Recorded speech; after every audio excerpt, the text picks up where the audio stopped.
Okay, this is RV Dream Makers episode 81, sorry.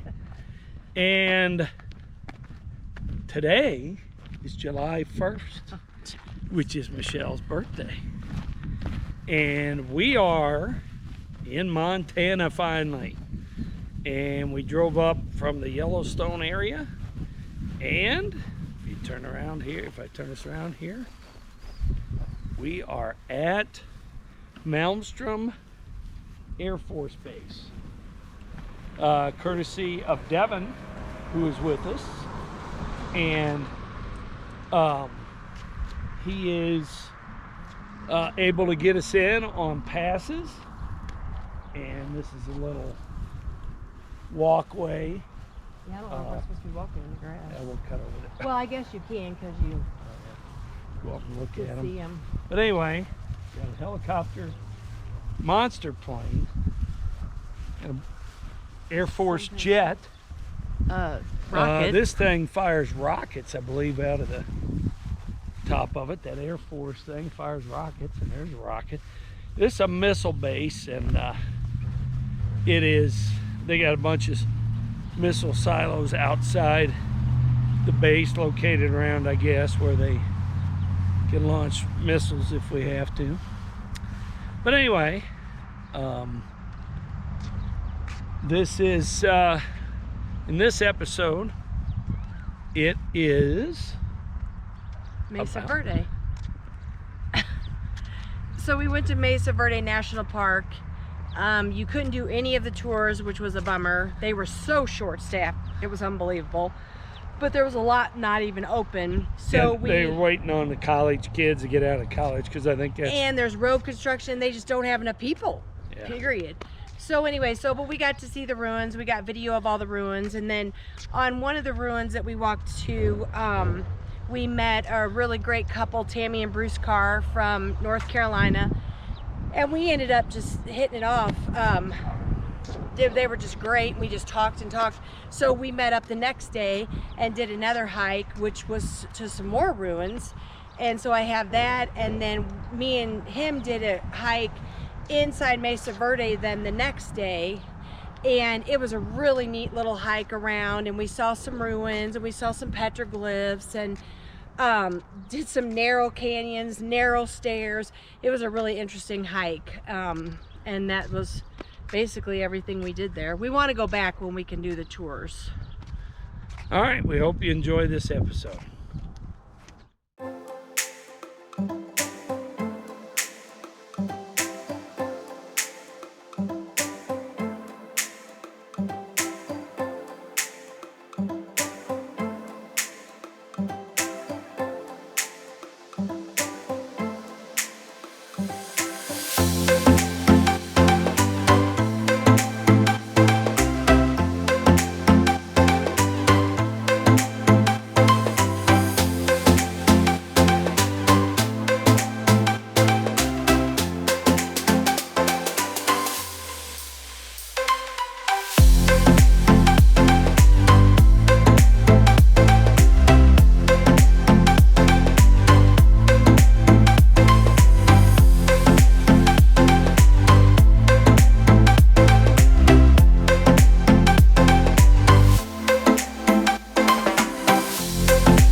Okay, so it says we're in Mesa Verde National Park. We came from way down there.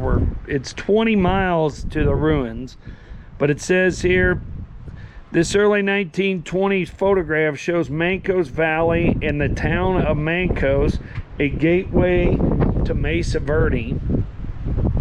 As early as the 1880s, explorers, local homesteaders, area ranchers made their way up into Mesa Verde. Many followed routes used by the ancestral Pueblo people who lived on the Mesa. centuries before by the Utes, who then called the area home.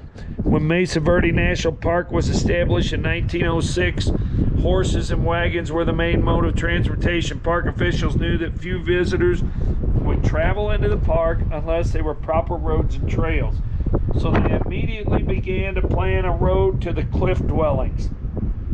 Until it was completed, a demanding 25-mile trek took an entire day, and transporting needed supplies was often problematic. By 1914, automobiles and a newly graded road behind you cut travel time to 3 hours. A fee of $1 was charged per trip, or $5 for a season. The road has seen many changes since then, and it still challenges our determined maintenance crew today. But for the first time, an established roadway made it possible for visitors to explore the cliff dwellings and return to town in one day. Look at that. Stuck in the mud. Passengers departmentos on the Rio Grande Southern Railroad. By 1891, the railroad served Dolores, Mancos, Durango. Before 1920, rail travel was the most dependable form of transportation in southwest Colorado. It was also the easiest part of the journey to the Mesa Verde cliff dwellings. Okay, so at the last stop, we were facing the northern view. This is the western view. And down there is the town of Cortez, and also where our RV is parked. Down there, I think you can see the big white buildings. That's the fairgrounds where we're parked. And to the left is the Ute Mountains. Straight out there, those mountains are where we came from. Well, it's north. It's where we were at for Barriers National Monument. So here's another picture guy off the road there. A traveler in 1892 described a trail on the ridge before you as the Crinkly Edge Trail in 1911. So that would have been this one right here in front of us. Wow. Just 5 years after the park was established, the trail became the Knife Edge Road, a new section of the main park road. Although scenic, the road was narrow and steep, and the instability of the soil made it difficult to maintain. 2 years later, the park built a bypass through Moorfield and Prater Canyons. When the first automobile trip was made in 1914, vehicles used the bypass, and the Knife Edge Road was soon closed. The scenic value of the Knife Edge Road prompted the park to reopen it in 1924, replacing the longer bypass. Although it continued to challenge road crews for the next 30 years, it remained in use until 1957, when the Moorfield-Prater Tunnel was completed. So the blue was Knife Edge. So they went around the corner of that mountain there, and now they made the tunnel so you could go the green now. So yeah, driving around that corner would have been interesting. The wind's terrible today. I hope you can hear me. It's cold too. Nice day, but the wind is just brutal.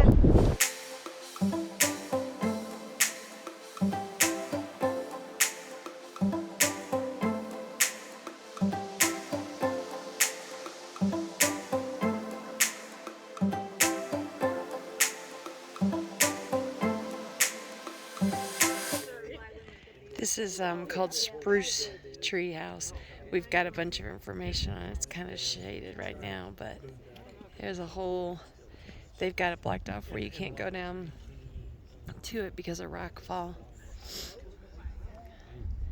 It would have been neat to get really close to it, but they said they closed it in 2015. So they had a whole brochure on it. Spruce Tree House is what it's called. So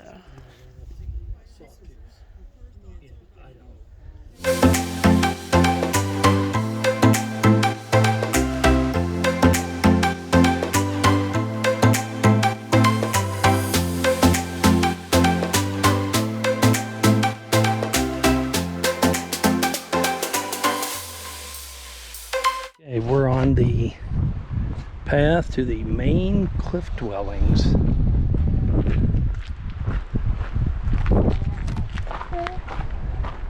The main cliff dwellings of Mesa Verde. We just came from Spruce Tree.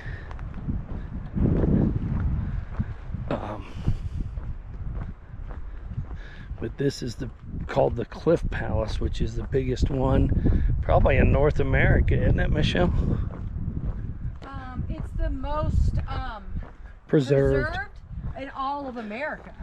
Well, it's probably the largest too, isn't it? Yeah, I don't know. Well, we got a book on it so we can give more information. But you can actually tour it and go in it, but they don't start the tours until May 14th. So we're going to have to come back later in the year because there's hardly anything open. Yeah. Wow.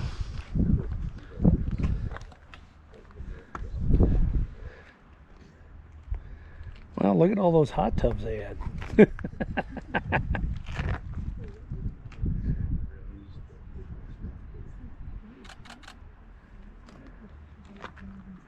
150 rooms, 21 kivas.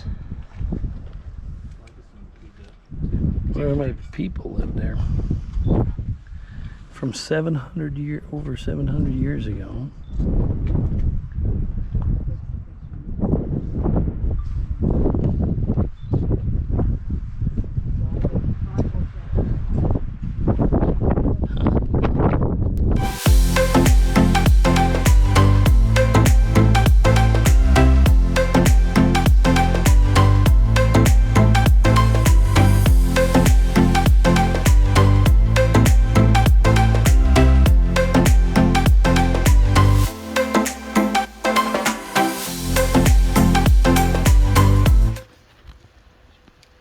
There's the canyon.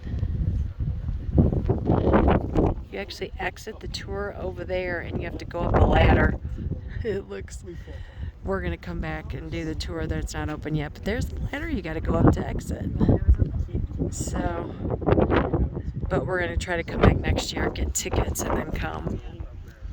But you get to walk all that. It's just so huge. It's crazy. It's kind of shadowed now, so it's hard to see. Hopefully I can lighten this, but it's pretty amazing. It's all back in there. Yeah. It's unreal how dark it is on here, but it's so much lighter in person.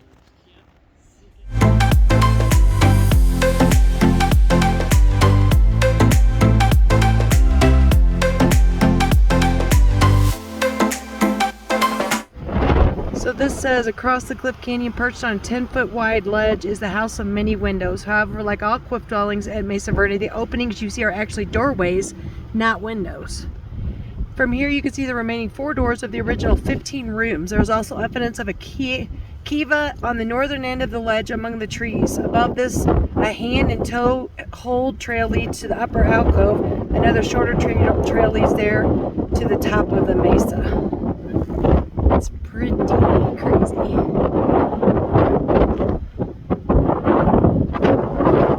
So there it is. It's shaking because it's so windy and this is zoomed in so much. But that's what it looks like right there. There was the floor plan.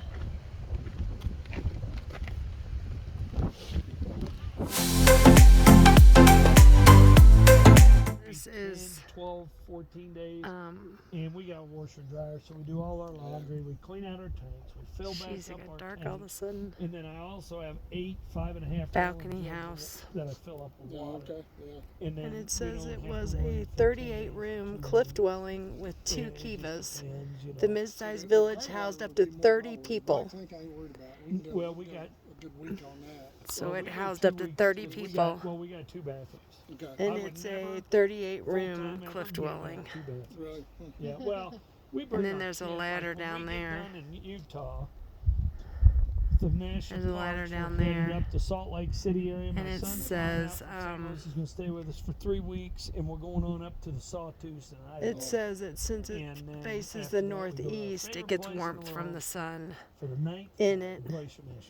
And it said that there's a spring here. So they said that this would have been a perfect place. They say that there's footholds.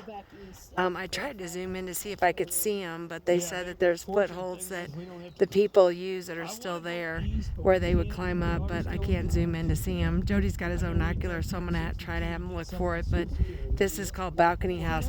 You actually park up there, and but you're actually literally on top of it, so you can't really see it.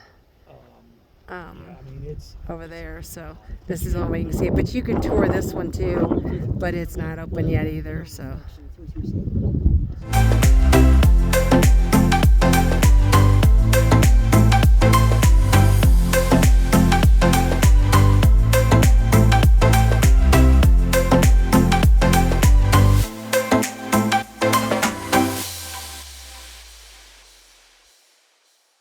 We're in what's the name of this whole area, Michelle? Ancient, what is it? Ancient Canyons. Oh, the Ancient Canyons. This is Sand Canyon Loop. This is called the Sand Canyon Loop. And this is the Valley of the Ancient Canyons National Monument. We're outside of Cortez, not far from Mesa Verde. There's a little arch up there. Then we're with a couple we met yesterday up at Mesa Verde, Bruce and Tammy Carr from South Carolina, and Michelle and her hit it off, and me and Bruce hit it off, just talking about stuff. And it's a beautiful day out here. And this is evidently a busy trail. We just went off on a spur here to see a little portioner, but anyway, snow-capped mountains.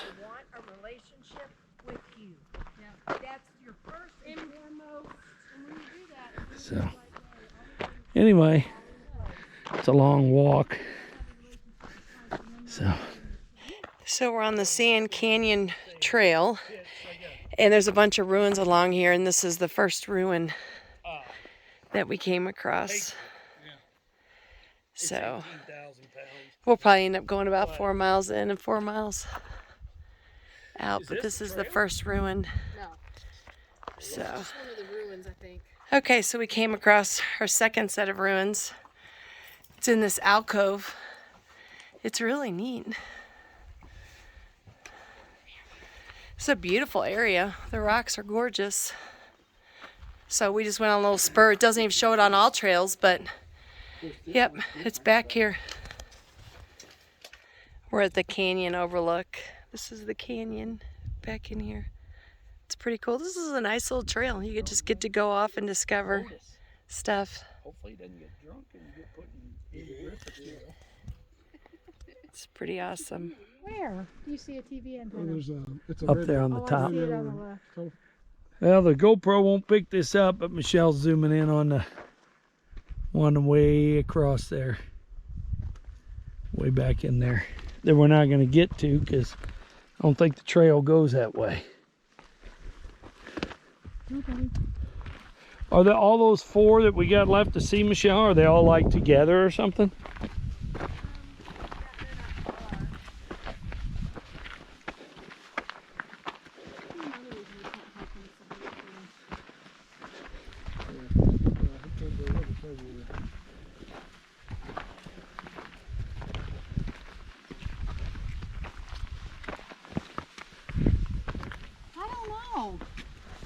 I bet you can get. Oh, there's a big gorge right there. Yeah, there's a huge gorge. Huh. I bet there's one over here in this hollow, probably. You would think. She said it wasn't far. There's a couple ruins in there. It's kind of hard to see. That'd be really neat to see those. We don't go over there, but it's kind of shadowed in there. So this is the last room we're gonna go to. They're all in these alcoves. It's pretty cool. That one was a big one. Could have said it still has a center wall.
Okay, we're back in Mesa Verde, our last day in this area before we head to Moab.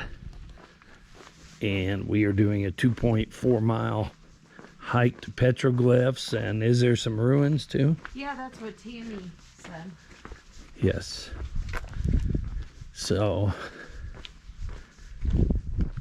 anyway. We met a great couple when we were here 2 days ago. And we ended up hiking with them yesterday, and yeah, awesome couple that we met. It's so neat meeting people on the road, and you just develop an instant friendship. So it was quite a blessing meeting them and getting to do a hike with them. Okay, so here is the spruce tree house. You don't get much closer than right there. They don't let anybody come closer.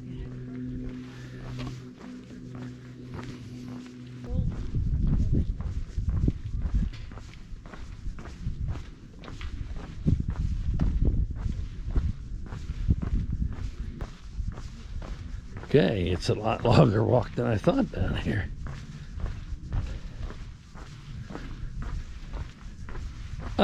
What are you doing?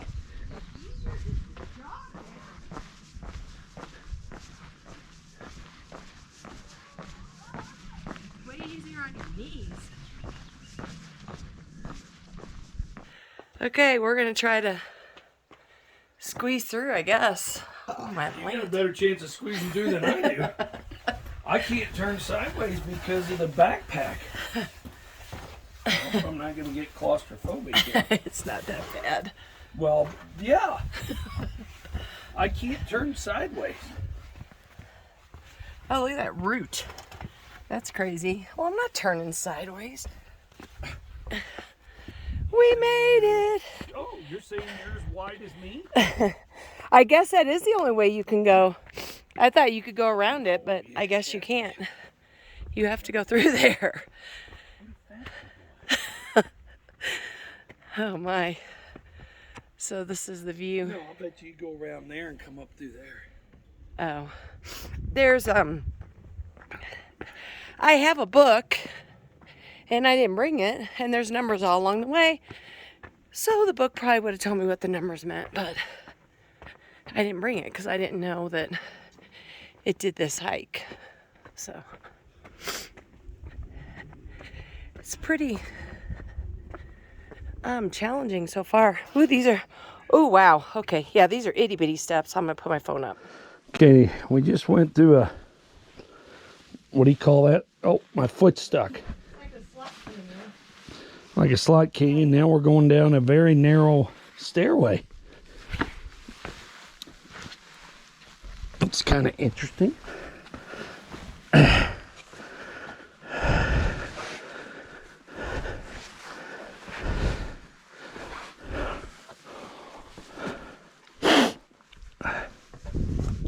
Feel sorry for that guy carrying that baby if they come this way.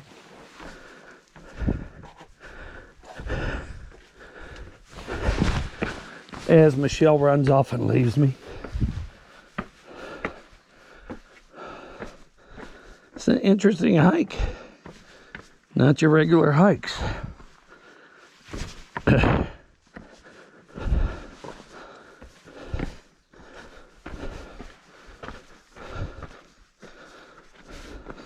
We came up from down there, and here's some ruins on top of this shelf.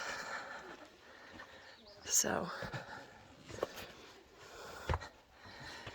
there's several foundations, and then this wall still intact, and then that back little area.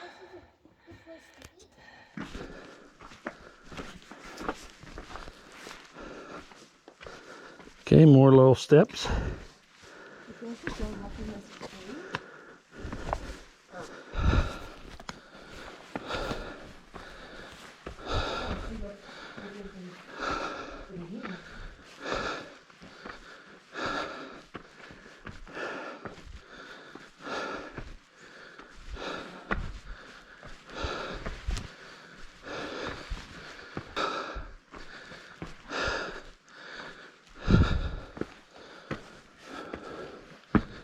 Jeez, I gotta watch my head.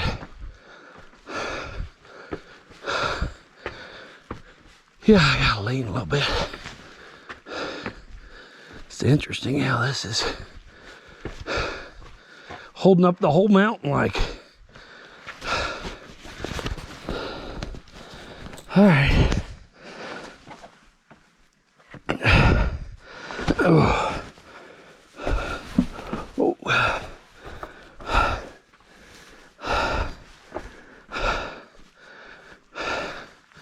So weird how all through here it's dug out like this. All along here. This is a whole mountain above it. It's weird how it's all this weight's hanging here. Because you can see, look up. It's so weird.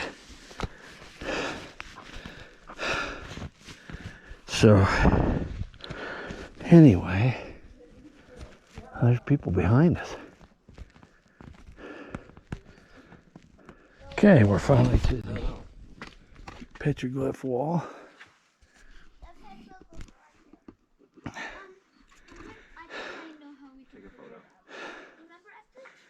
Handprints. Looks like a mountain lion. Bighorn sheep. Handprints. Yeah, up there. Yeah. Daddy, have you noticed the hand one? Yeah. Right there. So cool.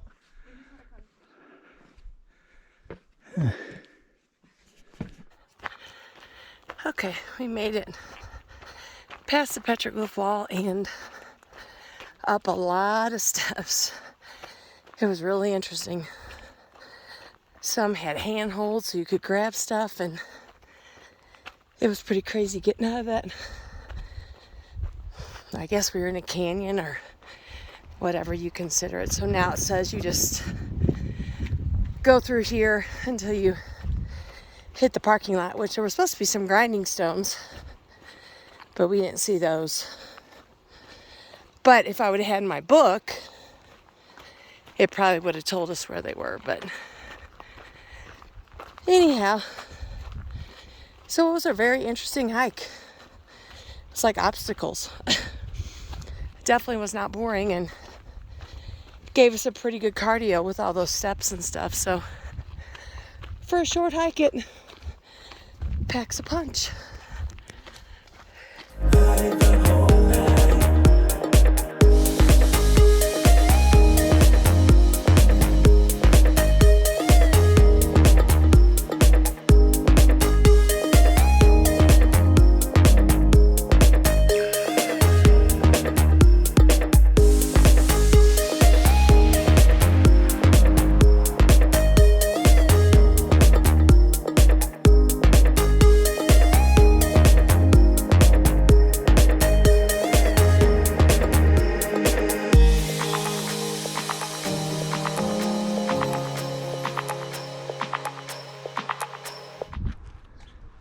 Okay, we hope you enjoyed this episode. Please like, share, and subscribe.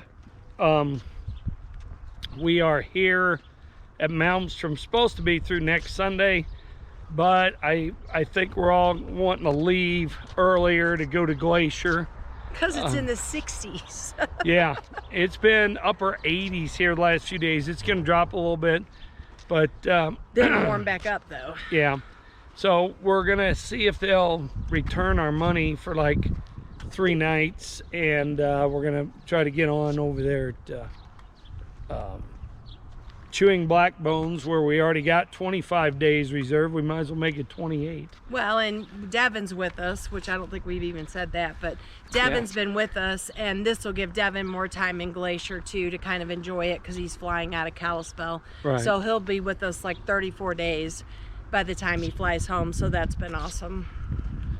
All right, remember that God loves you, but only Jesus can save you. See ya.